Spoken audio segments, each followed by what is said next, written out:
नमस्कारम दोस्तों।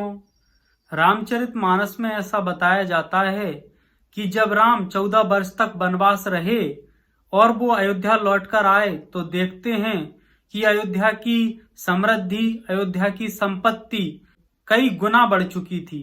तो जब राम 14 वर्ष तक वनवास रहे और भरत ने राम की पादुकाओं को राजगद्दी पर रख करके राज्य चलाया, इस दौरान अयोध्या में ऐसा क्या हुआ कि अयोध्या की संपत्ति, समृद्धि, धन धान्य कई गुना बढ़ गया। खजाने, अन्न के भंडार सभी भरे पड़े हैं।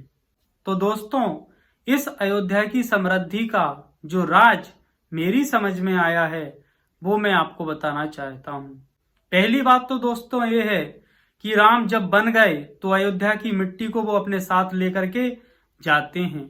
राम जहां भी रहते हैं अयोध्या की मिट्टी की पूजा करते हैं और उस मिट्टी से प्रार्थना करते हैं कि मैं जब तक अयोध्या में नहीं हूं तब तक अयोध्या वासियों के पालन पोषण की जिम्मेदारी आपकी है, इसलिए उनके पालन पोषण में कोई कमी ना रहे, ऐसी आप अयोध्या पर कृपा बनाए रखना।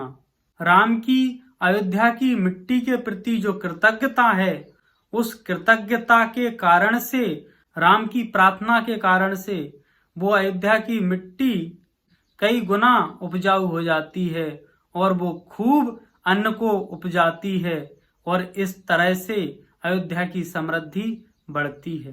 दोस्तों, अयोध्या की समृद्धि बढ़ने का एक और जो प्रमुख कारण है वो ये है कि भरत राम के प्रेम में दिन रात रोते रहते हैं।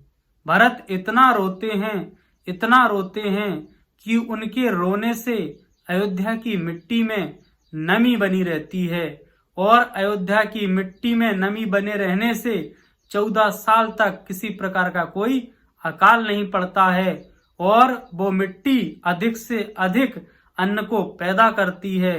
इस वजह से अयोध्या की समृद्धि, संपन्नता कई गुना बढ़ जाती है। तो ये दोस्तों प्रमुख कारण मैंने बताए हैं और बहुत सारे कारण हैं जो मानस में और बहुत सारे संतों द्वारा बताए गए हैं। धन्यवाद।